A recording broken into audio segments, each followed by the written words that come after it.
উত্তম কুমারের প্রয়াণের পরে তার স্মরণে প্রকাশিত একটি লং প্লেয়িং রেকর্ডের ভাষ্যে হেমন্ত মুখোপাধ্যায় শুরুতেই বলেছিলেন উত্তম কুমার নায়ক। বলেই যেন তার মনে হলো ঠিকমতো হলো না, তাই পরক্ষণেই বললেন মহানায়ক। ঠিকই তো, আপামর বাঙালির কাছে মহানায়ক বলতে তো একজনই। তার হঠাৎ চলে যাওয়া সবার কাছে বজ্রপাতের আঘাত হেনেছিল। স্বভাবতই উত্তম কুমারের প্রসঙ্গ এলে কয়েক দশক ধরে বিভিন্ন ছবিতে তার যে উজ্জ্বল বিচরণ সেটাই উঠে আসে অধিকাংশ আলোচনায়। কিন্তু এর বাইরেও তাকে নিয়ে বলবার বেশ কিছু দিক আছে যা এক উত্তম কুমারের সন্ধান দেয়। উত্তম কুমার যে খুব ভালো গান গাইতেন তা আমরা মোটামুটিভাবে সবাই জানি। জীবনের শুরুর দিকে তিনি নিষ্ঠা ভরে গানও শিখেছিলেন পণ্ডিত নিদান বন্ধু বন্দ্যোপাধ্যায়ের মতো এক অসামান্য সঙ্গীত গুণীর কাছে। নিদান বন্ধু বাবু ছিলেন ধ্রুপদ, ধামার, খেয়াল, ঠুংরি ইত্যাদি রীতির শাস্ত্রীয় সঙ্গীতে একজন দক্ষ শিল্পী ও গুণী শিক্ষক। বিভিন্ন ঘরানায় তাঁর তালিম ছিল। এরকম একজন গুরু নির্বাচন দেখেই বোঝা যায় কতটা গভীরভাবে গান শিখতে চেয়েছিলেন মহানায়ক। তার পাড়ার এক অন্তরঙ্গ বন্ধু ডক্টর লালমোহন মুখোপাধ্যায়ের লেখায় পাওয়া যায় 1946 থেকে 47 সালের ভয়াবহ সাম্প্রদায়িক সংঘর্ষের সময় নিজেই একটি গান লিখে ও সুর করে রাস্তায় ঘুরে ঘুরে গাইতেন উত্তম কুমার। গানটি ছিল हिंदुस्तान में क्या है तुम्हारा ओ ब्रिटिश बेचारा अभी चला जाओ सारे हिंदुस्तान में आई तूफान गरीबों की दुखों की होगी आसान।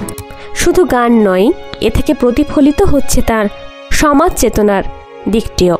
যিনি সঙ্গীতে এতটা সম্পৃক্ত ছিলেন, ছবির জগতে সেই উত্তম কুমারের সঙ্গীত কণ্ঠ আমরা সেভাবে শুনতেই পেলাম না। শুধুমাত্র দেবকী কুমার বসু পরিচালিত 1956 সালের নবজন্ম ছবিতে সঙ্গীত পরিচালক নচিকেতা ঘোষ বৈষ্ণব পদাবলীর 7টি ছোট ছোট পদ গাইয়েছিলেন তাকে দিয়ে। এছাড়া কোনো এক ঘরোয়া পরিবেশে উত্তম কুমারের গাওয়া আরতি মুখোপাধ্যায়ের জনপ্রিয় গান এই মোম জোছনায় রেকর্ডে বের করেছিল মেগাফোন কোম্পানি। আমরা এও জানি পরবর্তীতে কিছু অনুষ্ঠানে, বিশেষ করে মন্টু বসু আয়োজিত পশুশ্রীর পয়লা বৈশাখের জলসায় উত্তম কুমার গান করতেন। এরকম অনুষ্ঠানে গাওয়া তাঁর কিছু গান সিডি বা সোশ্যাল মিডিয়ায় শোনা যায়। আর কিছু নাটকেও অভিনয় করে উত্তম কুমার গেয়েছিলেন গান, যার মধ্যে শিল্পী সংসদ প্রযোজিত অলিকবাবু বা অভিসার নাটকের কথা বলা যায়। অথচ ছবিতে গান গাইতে তিনি যে চাইতেন তার প্রমাণ আছে উত্তম লিখিত হারিয়ে যাওয়া দিনগুলি মোর বইতে। এক জায়গায় তাঁর গান শেখার কথা বলতে গিয়ে তিনি লিখছেন, হায় তখন কি জানতাম ফিল্মে গান গাইবার জন্য প্রযোজকরা কোনোদিনই আমাকে সুযোগ দেবেন না। ক্যামেরার সামনে অপরের গাওয়া গানের সঙ্গে ঠোঁট নাড়াই সার হবে, আর ওই জায়গাটায় শ্রোতারা শুনবেন অন্য কোনো সুগায়কের কণ্ঠস্বর। প্রসঙ্গত গান একবারের বেশি গাইতে না পারলেও 2টি ছবিতে সঙ্গীত পরিচালনা করেছিলেন উত্তম কুমার, যার মধ্যে 1966 সালের ছবি কাল তুমি আলেয়া, যে ছবিতে আশা ভোসলের গাওয়া পাতা কেটে চুল বেঁধেছি ও একটু বেশি রাতে এবং হেমন্ত মুখোপাধ্যায়ের আমি যাই চলে যাই দারুণ জনপ্রিয় এবং অসাধারণ কম্পোজিশন।